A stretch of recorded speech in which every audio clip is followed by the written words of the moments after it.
Hello friends, welcome to Sutapa's kitchen. আবারও কিন্তু একটি খুব মজার রেসিপি নিয়ে চলে এসেছি তোমাদের সাথে শেয়ার করার জন্য। আজ কিন্তু আমি রাইস বলের দারুণ মজার একটি রেসিপি তোমাদের করে দেখাবো। তার জন্য তোমরা সবাই আমার সাথে থেকো। শুরু করা যাক আজকের রেসিপি। 3টে আলু নিয়ে নিলাম। আলুগুলো কিন্তু আমি বয়েলড করে নেব। 1 চামচ ঘি কিন্তু আমি গরম করে নিচ্ছি। এবার দেখো, গোবিন্দভোগ চাল 1/2 কাপ মতন আমি একটু ভালো করে ধুয়ে নিয়েছি। সেই চালটাকে কিন্তু আমি এই ঘিয়ের সাথে একটু ভালো করে ভেজে নিচ্ছি। গ্যাসের ফ্লেমটা কিন্তু অবশ্যই কমিয়ে নেবে, না হলে চালগুলো যদি বেশি পুড়ে যায় তাহলে কিন্তু সুন্দর গন্ধ একদম উবে যাবে। অল্প অল্প করে জল দিয়ে আমি একটু মিশিয়ে নিচ্ছি। আমি কিন্তু চালটাকে একদম বয়েলড করব না, জাস্ট গরম জলে একটুখানি ওদের একটু নরম করে নিলাম। আমি কিন্তু সব চালটা যেই গরম জলে একটু ভিজে যাবে আমি কিন্তু গ্যাসের ফ্লেমটা বন্ধ করে দেব। হয়ে গেছে আমার। এবার কিন্তু আমি একটু ঠান্ডা করে নেব। এবার আমি একটি মিক্সিং জারে এই গোবিন্দভোগ চাল ঘি দিয়ে ভেজে রেখেছি সেটাকে কিন্তু আমি একটু পেস্ট করে নেব। অল্প একটু জল দিয়ে কিন্তু আমি পেস্ট করে নিচ্ছি, তোমাদের দেখিয়ে দিচ্ছি। একটু হাতে ধরে দেখিয়ে দিচ্ছি। দেখো, এইরকম যদি চাল চাল থাকে এটা কিন্তু খেতে মোটেও ভালো লাগবে না। তার জন্য কিন্তু খুব ভালো করে মিহি পেস্ট করতে হবে। আমার কিন্তু পেস্ট হয়ে গেছে। এখন একটি ছাঁকনি দিয়ে আমি ছেঁকে নিচ্ছি যাতে কোনো রকম যেন দানা না থাকে।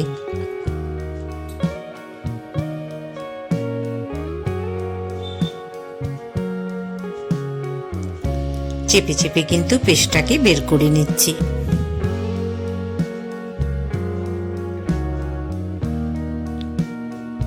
যেটুকু দানা পড়ে থাকছে সেটাকে কিন্তু আমি আবারও মিক্সিং জারে দিয়ে আবার একটু পেস্ট করে নিলাম।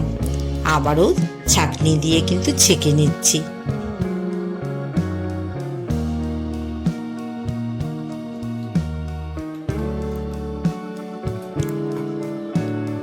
আবারও চেপে চেপে কিন্তু পেস্টটা বের করে নিচ্ছি।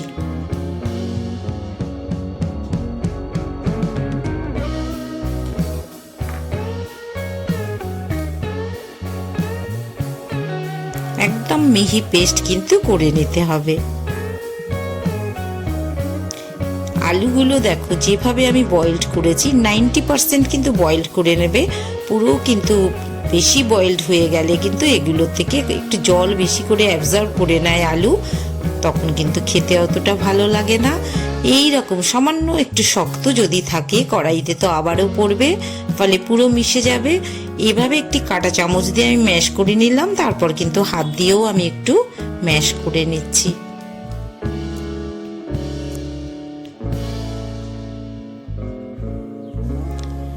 কড়াইতে যেটা আমি গোবিন্দভোগ চালের যেটা লিকুইড মিক্সচার করেছিলাম সেটা কিন্তু কড়াইতে ঢেলে দিলাম।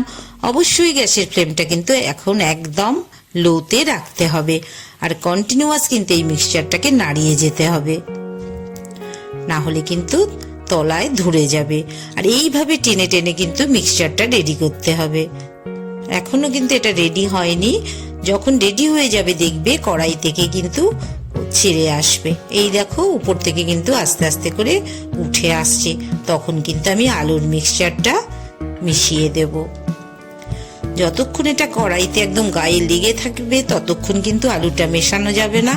যখন কড়াই ছেড়ে মিক্সচারটা গোবিন্দভোগ চালের মিক্সচারটা উঠে আসবে তখন কিন্তু আলুটাকে মিশিয়ে দিতে হবে। আমি খুব ভালো করে কিন্তু মিক্সিং করে নিচ্ছি। এবার 1/2 চামচের মতন লবণ মিশিয়ে দিচ্ছি।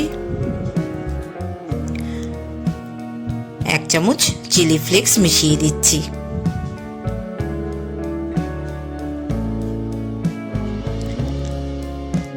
1/2 চামচ চাট মশলা মিশিয়ে দিলাম। 1/2 চামচ গোলমরিচ মিশিয়ে দিলাম।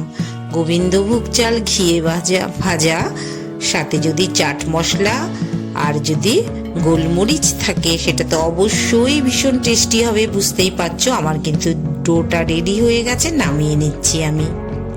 একটু ঠান্ডা হতে দিতে হবে কিন্তু ডোটাকে।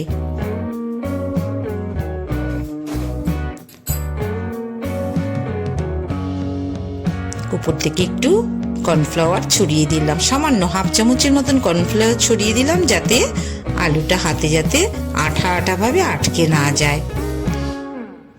একটু হাতে একটু তেল মাখিয়ে নিলে খুব ভালো, তাহলে হাতে রাইস বলগুলো যেগুলো তৈরি করছি ওগুলো কিন্তু হাতে আটকে যাবে না। এইভাবে করে পাকিয়ে পাকিয়ে তোমরা গোলও করতে পারো কিংবা এরকম চ্যাপটাও করতে পারো। সামান্য একটু কিন্তু কর্নফ্লাওয়ার ছড়িয়ে দিয়েছি, মেশাইনি। কড়াইতে একটু তেল দিয়ে দিলাম, সাদা তেল, সাথে একটু সর্ষের তেলও দিয়ে দেবো। আমি কিন্তু এই যে রাইস বলগুলো যেগুলো বানিয়েছি সেগুলোকে কিন্তু এবার আমি ভেজে নেব।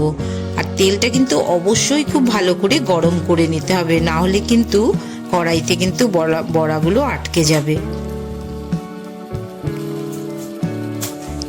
এভাবে কিন্তু বড়াগুলো ভেজে নিতে হবে।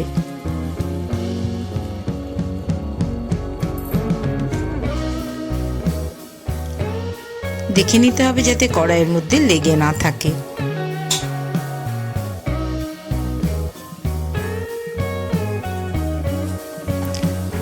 লাল লাল হয়ে গেছে, এবার কিন্তু আমি বড়াগুলো আস্তে আস্তে তুলে নেব।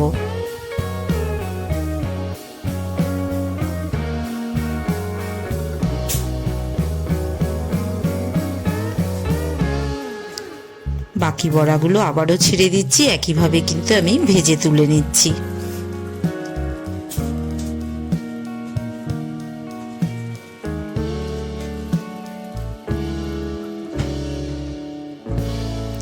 আগেরগুলো রেডি হয়ে গেছে, এগুলোও কিন্তু অনেকটাই লাল লাল হয়ে এসছে। আর একটু ভাজা হলেই কিন্তু আমি তুলে নেব। রাইস বলের এত সুন্দর রেসিপি, অবশ্যই কিন্তু বাকিটুকু তোমাদের আমার সাথে থেকে কিন্তু দেখতে হবে। ভীষণ মজার রেসিপি, সবাই করে দেখো, খুব ভালো লাগবে। একটা টমেটো আমি স্লাইস করে কেটে নিয়েছি, 4টে কাঁচা লঙ্কা দিলাম, একটুখানি আদা 3 টুকরো মতন দিয়ে দিলাম, 2 চামচ কাজু বাদাম নিলাম। এখন কিন্তু আমি একটা পেস্ট তৈরি করে নেব। সামান্য একটু জল মিশিয়ে দিলাম। ওদিকে কিন্তু আমার বড়াগুলো ভাজা চলছে। হাফ চামচ লবণ, হাফ চামচ হলুদ,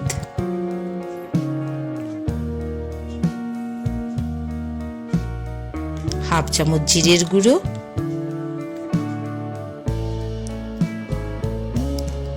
হাফ চামচ কাশ্মীরি লাল লঙ্কার গুঁড়ো, আর 1 চামচ ধনের গুঁড়ো কিন্তু আমি মিশিয়ে দিলাম। একটু জল দিয়ে কিন্তু আমি এটাকে ভিজিয়ে রাখছি। মশলাটা কিন্তু রেডি হয়ে থাকছে। ওদিকে কিন্তু আমার রাইস বল ভাজা চলছে।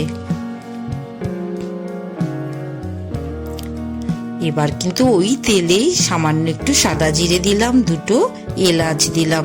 তোমরা ইচ্ছে করলে লবঙ্গ দারচিনিও সাথে দিতে পারো। এবার যেটা টমেটো পেস্ট করে রেখেছিলাম সেই পেস্টটা কিন্তু তেলে মিশিয়ে দিলাম। ভালো করে কিন্তু মশলাটাকে কষিয়ে নেব। কষানো হয়ে গেছে। এবার যেটা আমি মশলার মিক্সচার যেটা বানিয়ে রেখেছিলাম জল দিয়ে, সেটাও মিশিয়ে দিলাম। খুব ভালো করে কিন্তু কষিয়ে নিতে হবে। যখন কষিয়ে এসছে তখন কিন্তু জল দিয়ে একটু ফুটিয়ে নিয়েছি। এবার আমি রাইস বলগুলো কিন্তু মিক্সিং করে দিচ্ছি।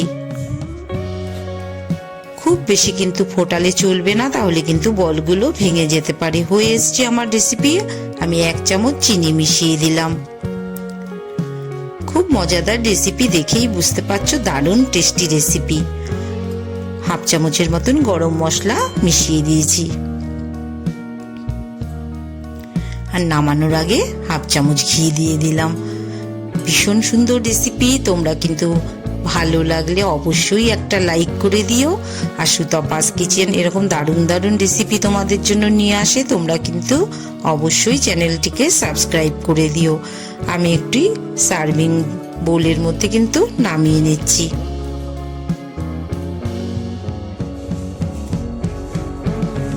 এইরকম মজাদার রেসিপি তোমাদের দেখতে হলে সাথে থাকা বেল আইকনটি অবশ্যই প্রেস করে রাখতে হবে আর আমার সাথে থাকতে হবে। সবাই ভালো থেকো।